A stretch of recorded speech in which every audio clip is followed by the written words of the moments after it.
Ça n'est pas une expression que j'emploierais. Néanmoins, il est clair qu'elle est utilisée en France, donc c'est un fait social. Et à ce titre-là, ça m'intéresse. Je crois que, en fait, la question n'est pas des Français de souche, mais de l'irruption de cette expression dans notre vocabulaire. Pourquoi parle-t-on de Français de souche? Eh bien parce que cette notion va de moins en moins de soi. C'est-à-dire qu'on commence à parler de Français de souche au moment où on commence à dire, par exemple les travaux des historiens commencent à montrer à la fin des années 80, l'importance de l'immigration dans la constitution de la nation française. C'est-à-dire le fait que, historiquement, la nation française s'est beaucoup appuyée sur l'immigration, dès la fin du XIXe siècle en particulier, mais même en remontant plus avant dans le temps, mais aussi aujourd'hui. C'est-à-dire qu'aujourd'hui, comme on sait, beaucoup de Français ont au moins un grand-parent de nationalité étrangère. Ça veut dire que, au fond, on commence à parler de Français de souche à partir du moment où il n'est plus évident de savoir qui est Français de souche ou qui ne l'est pas. L'exemple qui me paraît très intéressant, c'est celui des documents qu'il faut aujourd'hui produire pour obtenir le renouvellement de sa carte d'identité, de sa carte nationale d'identité ou de son passeport. C'est-à-dire que la question de la nationalité est de moins en moins évidente. Non seulement des gens dont on se disait qu'ils étaient plus ou moins étrangers, parce qu'ils avaient un parent étranger ou parce qu'ils venaient d'ailleurs. Non seulement la vie est plus difficile pour eux au moment de renouveler leurs papiers parce qu'il est difficile de prouver sa nationalité, mais au fond ça devient vrai pour beaucoup de gens. C'est-à-dire que il devient de plus en plus improbable qu'on remplisse dans l'évidence toutes les conditions pour être français. Et on voit sur les documents aujourd'hui, lorsqu'on doit renouveler une carte d'identité, que la nationalité, au lieu d'être une, eh bien, elle est subdivisée en une dizaine de catégories, selon les modes d'acquisition de cette nationalité. Autrement dit, il me semble que l'insistance sur l'idée qu'il y a des Français de souche et des gens qui ne le seraient pas et qu'il faudrait intégrer correspond au fait que, paradoxalement, on n'est pas du tout à un moment d'une sorte d'évidence du fait que tout le monde serait français sauf quelques-uns, mais au contraire que la nationalité est en quelque sorte interrogée dans son principe même.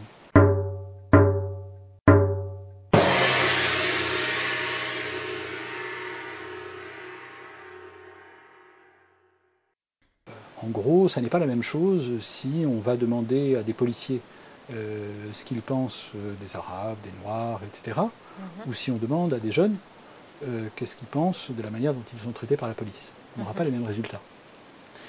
Donc je crois que la question de la mesure, évidemment, elle pose la question du point de vue. Est-ce qu'on mesure du point de vue de la société, en général, c'est-à-dire d'une société dont on peut s'interroger sur le fait de savoir à quel point elle est discriminatoire, ou bien est-ce qu'on se place du point de vue de ceux qui s'estiment éventuellement victimes de discrimination, ou qui sont susceptibles d'être victimes de telle discrimination. On prend en compte pas simplement les opinions racistes, mais les effets, c'est-à-dire la question d'accès au logement, la question d'accès à l'emploi.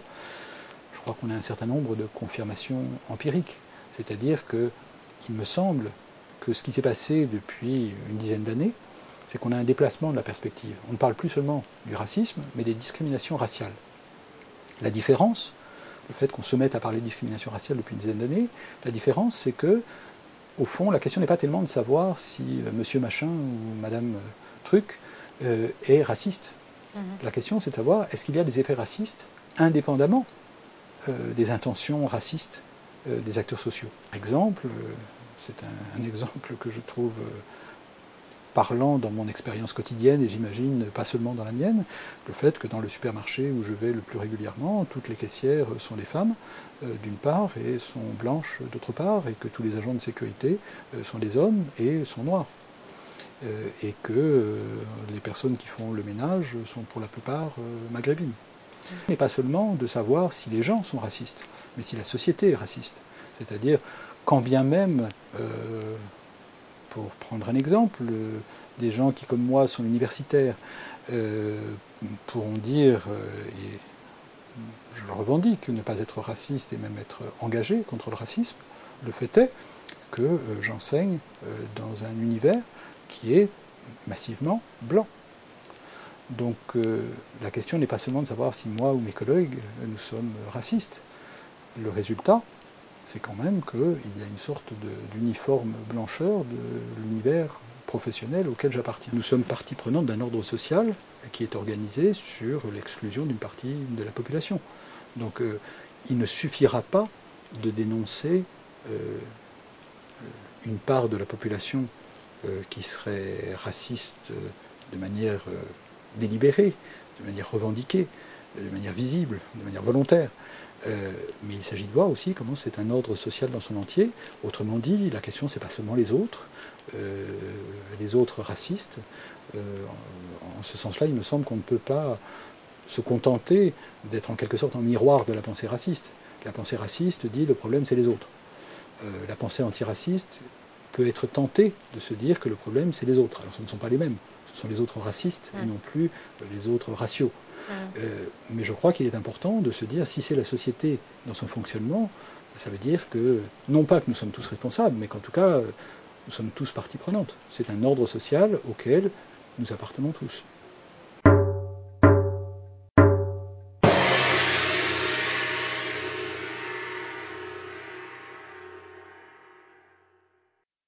Mais on sait bien que, par exemple, ça, pour dire très crûment les choses, le racisme face aux Noirs, il n'est pas seulement porté par les Blancs.